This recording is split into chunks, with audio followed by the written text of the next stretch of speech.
내 고초와 재난 곧 쑥과 담즙을 기억하소서. 내 마음이 그것을 기억하고 내가 낙심이 되어나 이것을 내가 내 마음에 담아두었더니 그것이 오히려 나의 소망이 되었사옴은 여호와의 인자와 긍휼이 무궁하심으로 우리가 진멸되지 아니함이니이다.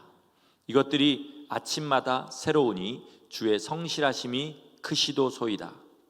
내 심령에 이르기를 여호와는 나의 기업이시니 그러므로 내가 그를 바라리다 하도다. 기다리는 자들에게나 구하는 영혼들에게 여호와는 선하시도다. 사람이 여호와의 구원을 바라고 잠잠히 기다림이 좋도다. 사람은 젊었을 때에 멍에를 매는 것이 좋으니 혼자 앉아서 잠잠할 것은 주께서 그것을 그에게 메우셨음이라. 아멘. 박보영 목사님의 부친 박정원 목사님은 이제 곧 100세를 눈앞에 두고 계신 분이십니다. 그 목사님이 자녀를 앞에 놓고 이렇게 물었답니다. 너는 하나님께 감사하니? 이렇게 물었더니 당연히 그렇다고 대답을 하죠. 그런데 대부분 이렇게 대답을 했대요. 그럼요, 감사하죠. 그랬더니 호통을 치시면서 야, 무슨 감사가 그러냐. 우리 진짜로 믿는 성도들은 하나님을 향한 감사가 염통에서부터, 옛날 분들은 심장을 염통이라고 합니다. 염통에서부터 절절히 끌어나와야 그게 진짜 진실한 감사야, 이렇게 이야기를 하시더랍니다. 여러분, 우리 안에 이런 염통에서 끌어나오는 감사가 항상 충만하시기를 예수님의 이름으로 축원합니다. 그런데 항상 우리는 감사한데 뒤에가 붙을 때가 많죠. 감사한데 좀 건강했으면 좋겠어요. 감사한데 좀 경제적으로 더 여유가 있었으면 좋겠어요. 감사한데 자녀가 좀 속을 안 썩였으면 좋겠어요. 이런 이야기들이 있잖아요. 그런데 진짜 제대로 된 감사는 이런 게 있을 수가 없어요. 왜냐하면 하나님께서 우리에게 주실 수 있는 최고의 것을 이미 우리에게 주셨기 때문입니다. 그게 뭐냐면 그 품속에 계신 독생자, 그 아들 예수 그리스도십니다. 하나님이 우리에게 주실 수 있는 것 중에 예수 그리스도보다 더 좋은 것, 예수 그리스도보다 더 큰 것은 없는 줄로 믿습니다. 그러므로 이 사실에 감사하는 사람, 예수님이 내게 주어졌다는 그 사실에 감사하는 사람은 인생에 더 바랄 것이 없는 줄로 믿습니다. 성도란 것은요, 하나님 앞에 이 감사가 항상 가득 차 있는 사람, 이게 진짜 성도인 것입니다. 그리고 그 감사가 말로는 다 표현이 안 될 정도로 가슴에 꽉 차 있는 거죠. 이 어눌한 말로, 이 어눌한 이런 나의 표현력으로 하나님을 향한 감사를 다 표현할 수 없어서, 하나님, 어떻게 하면 내가 이 감사를 주님 앞에 더 표현할 수 있을까요? 마음에 그 뜨거운 감사가 있는 사람, 이 사람이 진짜 성도인 줄 믿습니다. 지난 주간에, 이제 이번 주간이 감사 주일이니까 감사에 대해서 아무래도 묵상을 많이 하지 않았겠습니까? 그러면서 제가 생각한 것이 있어요. 그건 뭐냐면 우리 죄인과 감사는 참 어울리지 않는다는 겁니다. 우리가 진실한 감사를 하는 게 진짜 쉽지 않다는 것을 깨닫게 되었습니다. 제가 1989년도 대학교 3학년일 때 노래를 좀 잘못해갖고 성대를 다쳤어요. 그래서 성대에 결절이 생겨가지고 강남에 있는 어떤 이비인후과를 다닐 때 일입니다. 엘리베이터를 딱 탔는데 어떤 양복을 쫙 빼입은, 고급스럽게 입은 그 남자분이 한 분 타더니 전화를 하는 겁니다. 벽돌만한 전화기를 이렇게 귀에다 대고 전화를 하는 거예요. 근데 제가 그때가 처음으로 셀룰라폰이란 것을 본 첫 경험이었어요. 그거 보면서 우와, 저런 거를 들고 다닐 수가 있구나. 야, 진짜 좋겠다. 그 당시 제가 최고의 첨단으로 본 것은 제 부잣집 친구 차에 있는 카폰이었거든요. 근데 이걸 직접 들고 다니는 걸 보니까 야, 저거 들고 다니면 진짜 편하겠다. 전화 놓칠 일도 없고 전화하고 싶을 때마다 하겠다, 이런 생각을 했었어요. 불과 30년 전이죠. 그런데 지금은 우리 손에 엄청난 것들을 들고 다녀요. 그 당시 제가 그걸 볼 때 최고 사양의 컴퓨터보다 훨씬 더 높은 사양의 그 프로세서가 탑재된 스마트폰을 우린 지금 들고 다닙니다. 미국 가서 JFK 공항 갈 때마다 너무 막힐 때가 많은 거예요. 그래서 그런 생각을 한 기억이 있습니다. 공항 가는 제일 안 막히는 길을 그렇게 가르쳐주는 그런 지도가 있으면 좋겠다. 그때는 공상광해화처럼 그렇게 생각했는데 지금 그게 우리 전화기 안에 다 들어있습니다. 근데 여러분, 그게 감사하십니까? 그거 가지고 감사하는 사람이 없더라고요.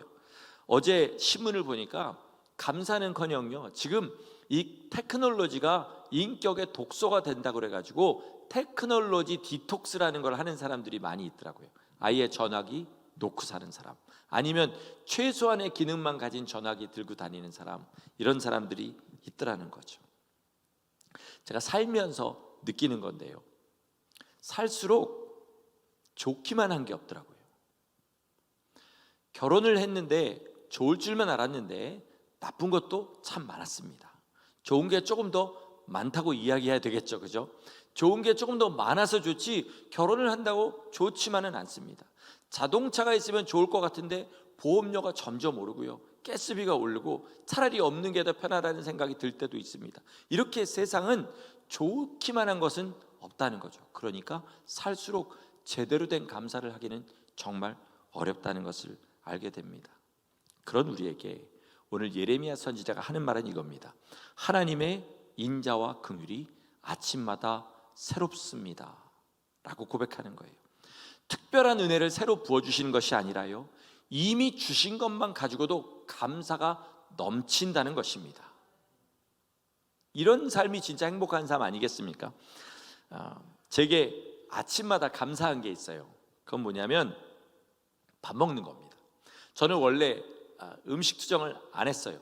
원래 먹는 걸 안 좋아했기 때문에 투정 부릴 일도 없었습니다.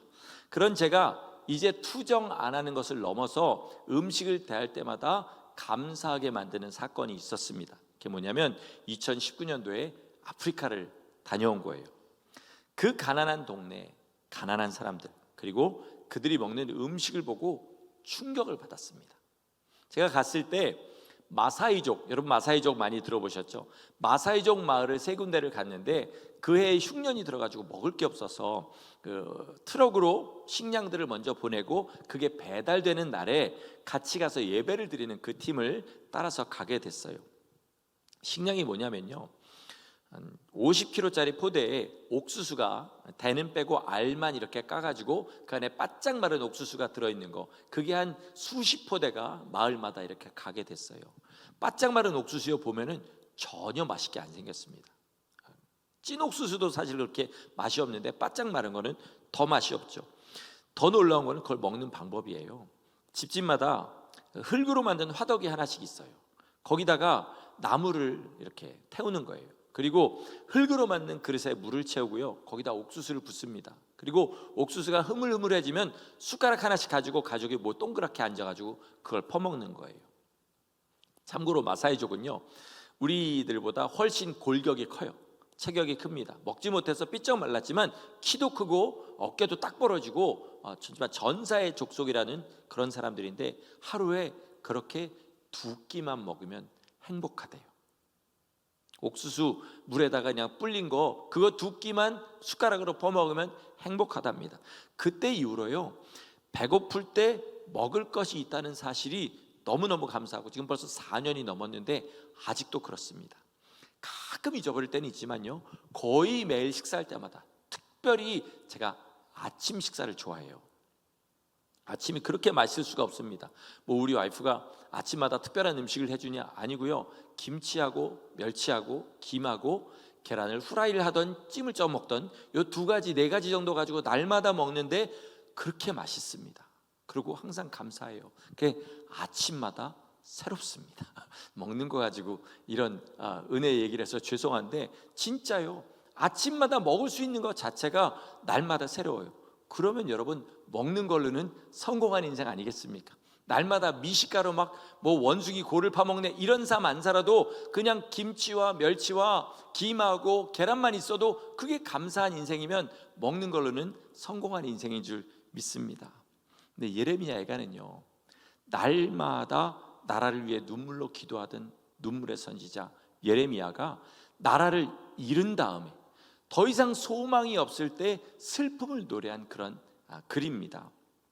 적어도 하나님께서 유다를 회복시켜 줄 거라는 예언은 주셨지만 자기가 살아있는 동안에는 다시 유다가 회복되는 것을 볼 소망이 없는 선지자가 슬픔으로 부른 노래예요.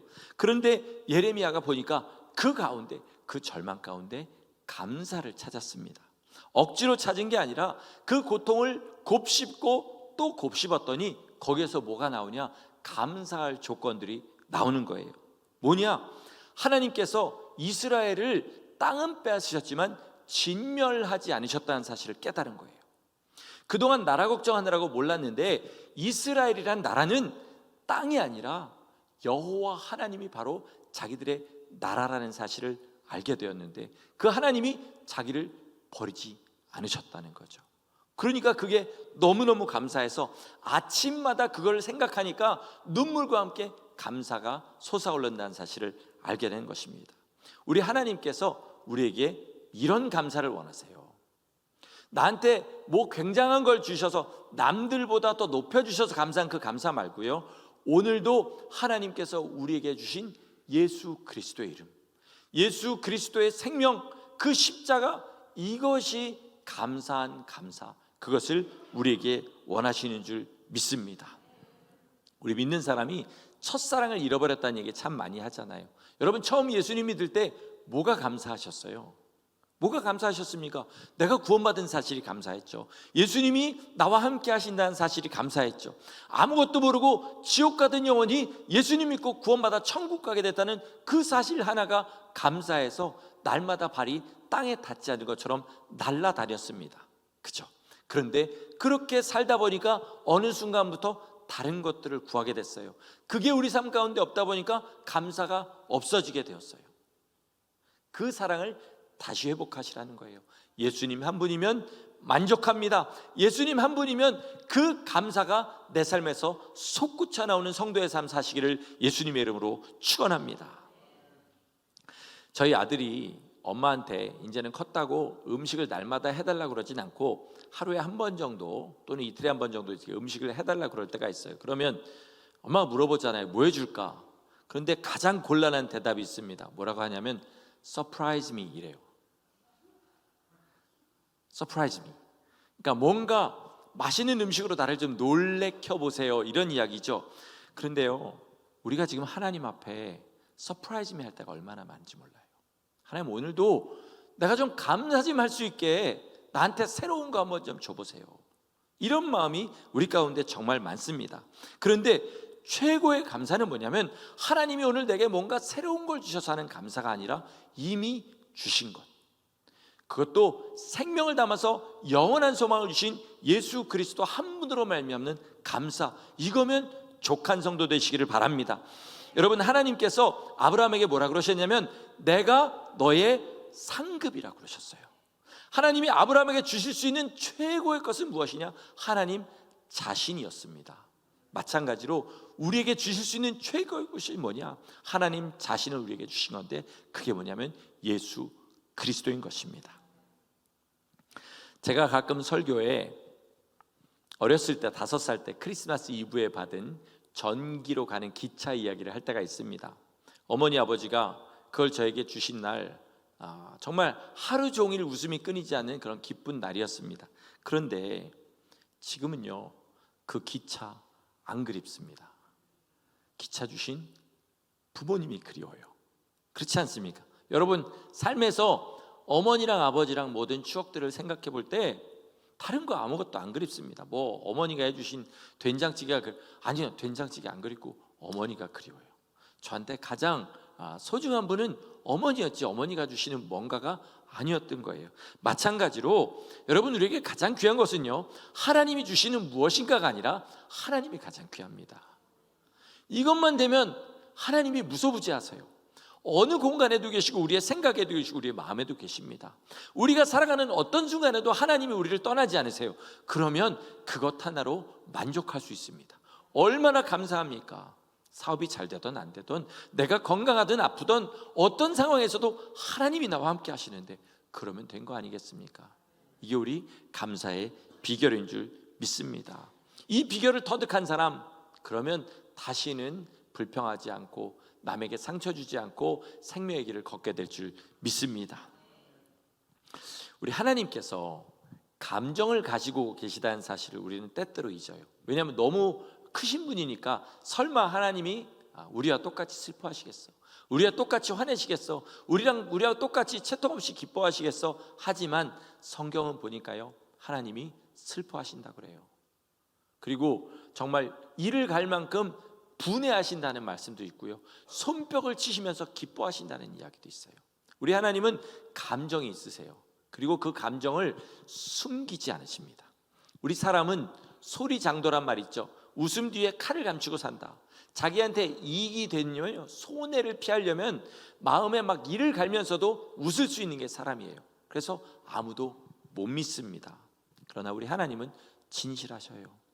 기쁘실 때는 우리에게 기쁨을 표현하시고요, 분노하실 때는 분노를 표현하십니다. 그러나 때로는 더 큰 복을 주시기 위해서 기쁨을 표현하지 않고 잠잠하실 때도 있고, 모든 사람이 멸망하지 않고 회개에 이르기를 원하셔서 분노하셔야 될 그 순간에도 분노를 참으실 때가 있을 뿐이지, 우리처럼 어떤 우리의 유익을 위해서 일부러 분노를 감추거나 얼굴에 가식적인 웃음을 띠거나 이러는 분이 아니라는 거죠.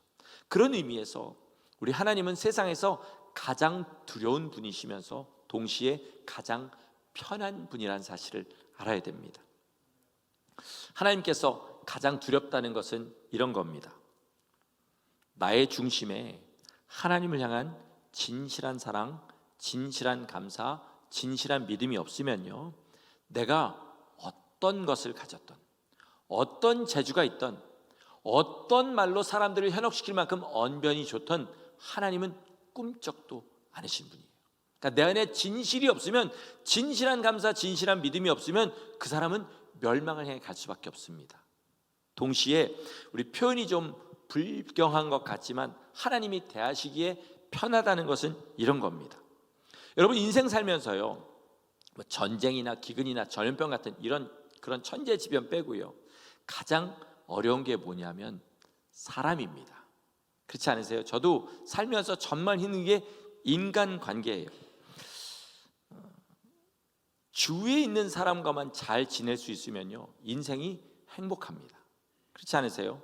제가 아까 얘기했잖아요. 뭐 먹는 거 그냥 식탁에 있는 것까지만 감사할 수 있으니까, 또 옷도 뭐 그렇게 어차피 잘나지도 않았기 때문에 뭐 굉장한 옷 안 입어도 따뜻하기만 하고 여름에 시원하기만 하면 됩니다. 뭐 특별하고 필요한 게 없어요. 그런데 항상 저를 가장 힘들게 하는 게 뭐냐면 인간관계예요. 제가 부족한 것도 있지만 저는 어떤 악의도 없는데 인간관계가 틀어질 때가 있어요. 왜냐하면 사람이 더 저와 같지 않거든요. 제가 부부싸움을 여지껏 30년 살면서 많이 했을까요, 안 했을까요? 많이 했습니다. 제 얼굴이 좀 날카롭게 생겼는데 날카로운 데가 있어가지고 부부싸움도 굉장히 많이 했는데, 어떤 일을 놓고 의견이 안 맞아서 티격태격 할 때도 있지만요, 제일 마음이 힘들 때가 있대요. 저는 조금도 나쁜 의도로 얘기를 한 적이 없어요. 그냥 평범하게 이야기를 했는데 집사람이 화가 나 있는 거죠. 제가 한 말 중에 뭔가 기분 나쁜 게 있는 거예요. 그래서 싸울 때 정말 불경한 표현으로 미치고 팔짝 뛸 것 같을 때가 많았습니다. 그런데 저만 그런 게 아니라 저희 집사람도 그런 거죠. 저를 화내게 할 마음으로 한 말이 아닌데 저는 기분이 나쁜 거예요. 자, 가족끼리는요, 이렇게 솔직하게 표현하고 싸우면 끝날 수 있어요. 근데 인간관계, 밖에 있는 사람은 안 그렇잖아요. 잘 지냈는데 어느 날 갑자기 나를 대하는 게 달라져요. 그죠? 그런 일이 생깁니다. 내가 뭔가 실수했나 보다. 뭘 실수했는지는 알지도 못하겠고, 나는 그런 마음을 그 사람한테 가져본 적이 없는데 관계는 깨져버리고, 이러면 정말 마음이 어려워요. 그런 일을 몇 번 겪으면 이제 대인에게 대한 기피증이 생기게 되죠.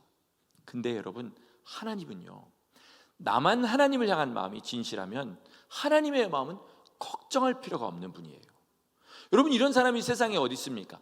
나의 영생과 영멸을 지고 계신 하나님께서 나만 진실하면 혹시라도 나의 부족함과 미련함 때문에 하나님이 나를 버리시는 일이 없다는 이 사실이 얼마나 은혜이고 얼마나 감사한 일인지 여러분 다시 한번 생각해 보시기 바랍니다.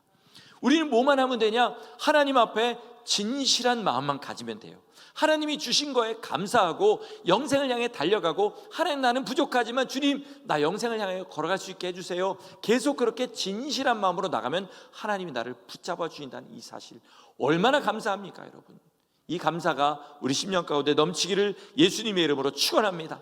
하나님이 내 말을 보지 않으시고 내 외모를 보지 않으시고 나의 중심을 보신다는 이 사실, 이게 가장 두렵고 가장 은혜로운 그 삶이 되시기를 예수님의 이름으로 축원합니다. 그런 의미에서 여러분, 세상에서 가장 복된 사람은 어떤 사람이냐? 하나님을 기쁘시게 하는 것을 즐거워하는 사람입니다. 세상에서 가장 불쌍한 성도는 누구냐? 머리 쓰고 계산해서 하나님께 뭔가를 받아내려고 하는 사람이에요. 하나님 앞에 진실하게 나가면 나에게 필요한 대로 주실 텐데 뭐 하려고 그걸 하나님 앞에 머리 쓰고 그렇게 살다가 결국 아무것도 제대로 받지 못하고 받아도 누리지 못하고, 그리고 하나님 앞에 부끄러운 모습으로 서냐는 것이죠. 감사할 조건이 정말로 많습니다. 저는 예전에는 힘들었는데 지금 감사한 게 있어요. 그건 뭐냐면, 젊었을 때 집안이 어려워서 돈이 없었던 겁니다. 왜 지금 감사하냐? 제가 누군가는 저희 집사람도 저를 그렇게 봤다 그러대요. 모범생으로 봤다 그러는데, 아니요, 저는 모범생 스타일이 아닙니다. 뒤로 많은 일을 했어요. 많이 일을 했어요. 정말 많이 놀았습니다.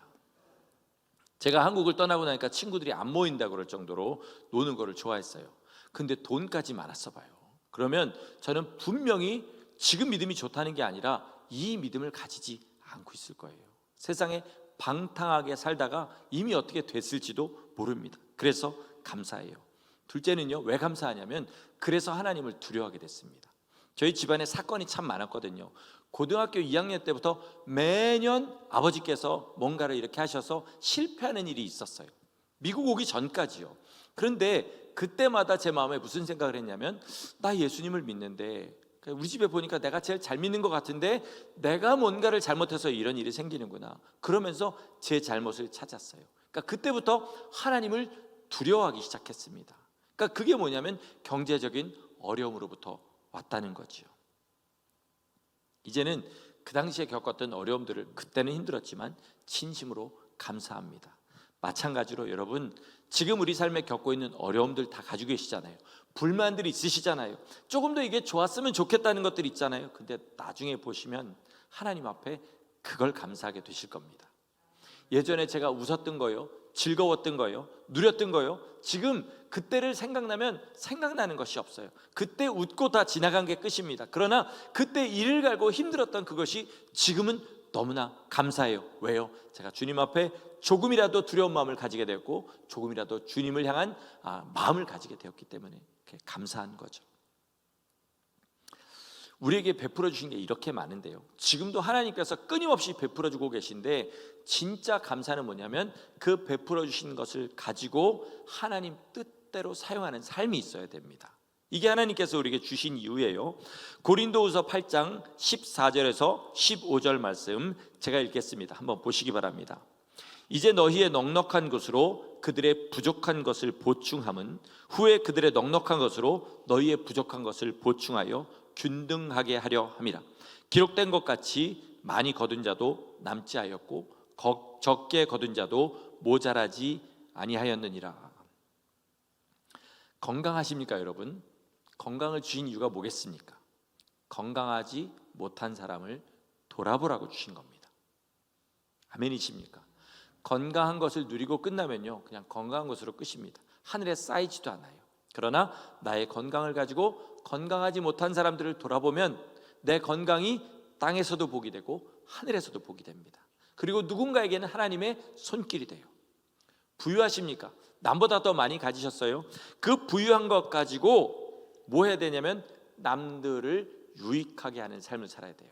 그래서 땅의 것을 하늘에 직접 쌓을 방법은 절대로 없지만 그렇게 해서 하늘에 쌓고, 그리고 그 물질이 하나님의 누군가에게는 손길이 될 수 있도록 하라고 하시는 거예요. 어떤 성도분의 남편이 암에 걸렸답니다. 이건 실화예요. 제가 직접 들은 이야기입니다. 그런데 교회에서 친한 그 여자 성도님 한 분이 전화를 하더니, 어머 집사님 남편이 암에 걸렸다면서. 그러더니 끊으면서 뭐라 그러면 나는 우리 남편이 암에 안 걸려서 정말 감사해 이러고 끊더래요. 싫어합니다. 이분이 진짜 감사한 겁니까? 아니죠. 그동안 아마 이 성도님을 질투하고 시기하는 마음이 있었겠죠. 그러다가 뭔가 안 좋아졌다니까 일부러 염장을 지르려고 전화를 한 거겠죠. 진짜 감사하면 어떻게 돼요? 어떻게 됩니까? 가서 위로해줘야죠. 같이 울어줘야죠. 그분이 아파서 힘든 것들을 내 건강한 몸으로 도와줘야죠. 그게 진짜 감사인 거죠. 그러면 여러분, 우리가 감사 중에 가장 감사해야 될 게 뭐라고 그랬습니까? 예수님을 우리에게 주신 것이라고 했어요. 그럼 예수님을 받은 사람은 뭐 해야 됩니까? 남에게 예수님을 전하는 삶을 살아야 돼요.